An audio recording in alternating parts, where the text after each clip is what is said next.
आइए अब देखते हैं क्राइटेरियन रिलेटेड वैलिडिटी, या इसी को एम्पिरिकल वैलिडिटी भी कहा जाता है। कसौटी वैधता या निकष वैधता या आनुभाविक वैधता।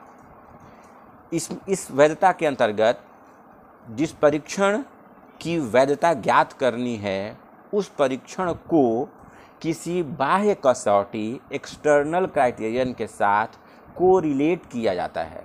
अर्थात जिस परीक्षण की वैधता ज्ञात करनी है उस पर प्राप्त अंक और एक्सटर्नल क्राइटेरिया पर प्राप्त अंकों के बीच सहसंबंध कोरिलेशन ज्ञात किया जाता है।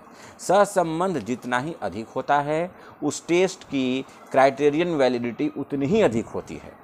यह दो प्रकार का होता है, कंकरेंट या इमीडिएट वैलिडिटी और दूसरा प्रिडिक्टिव या फ्यूचर वैलिडिटी। कंकरेंट हिंदी है समवर्ती वैधता। इसमें क्या करते हैं कि जिस परीक्षण की वैधता ज्ञात करनी है उस परीक्षण को किसी वर्तमान कसौटी के साथ संबंधित किया जाता है। अर्थात जिस परीक्षण की वैधता ज्ञात करनी है उसे प्रशासित कर लेते हैं और उसी समय और उसी सैंपल पर, छात्रों के उसी समूह पर पहले से निर्मित एक वैध एवं विश्वसनीय परीक्षण को भी प्रशासित कर लेते हैं और दोनों परीक्षणों पर प्राप्त अंकों के बीच कोरिलेशन निकाल लेते हैं। इसी को कंकरेंट वैलिडिटी कहते हैं। जैसे achievement test, intelligence test, personality test, इनके लिए कंकरेंट वैलिडिटी ज्ञात की जाती है।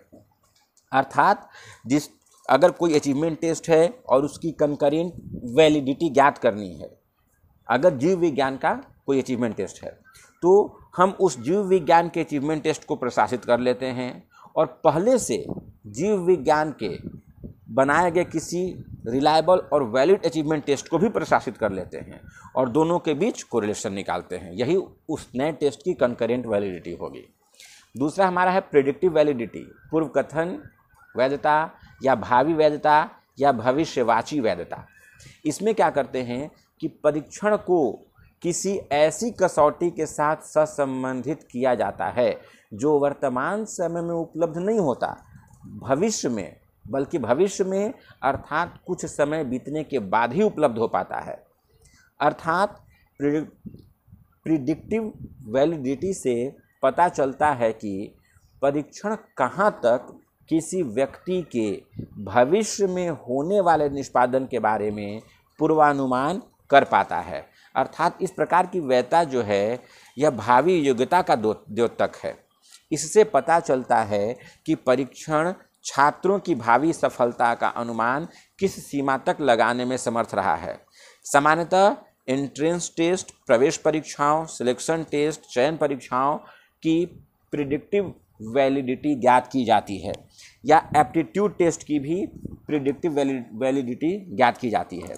उदाहरण को समझिए। जैसे मान लीजिए कि आज बीएड में नामांकन के लिए टीचिंग एप्टीट्यूड टेस्ट हुआ।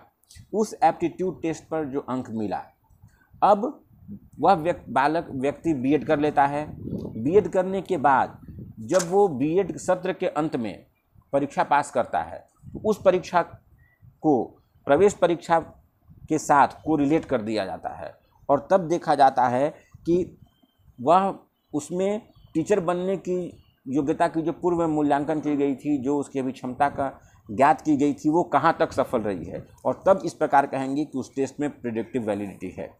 और समझते हैं कि मान लीजिए मेडिकल एंट्रेंस एग्ज़ाम के परीक्षा में हम बैठते हैं। उस परीक्षा में बैठने के बाद हमारा पास होने के बाद हमारे एमबीबीएस में एडमिशन हो जाता है। एमबीबीएस सत्र के अंत में एक परीक्षा होती है।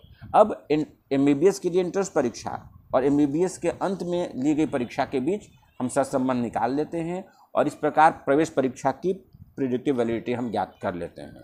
तो यह हो गया हमारा वैधता के प्रकार, या कहें वैधता ज्ञात करने की विधियाँ: कंटेंट वैलिडिटी, कंकरेंट वैलिडिटी और क्राइटेरियन वैलिडिटी। अब इसके बाद कल हम लोग देखेंगे वैलिडिटी को प्रभावित करने वाले कारक, विश्वसनीयता और वैलिडिटी में संबंध और क्रॉस वैलिडेशन। आज के लिए बस इतना ही। धन्यवाद।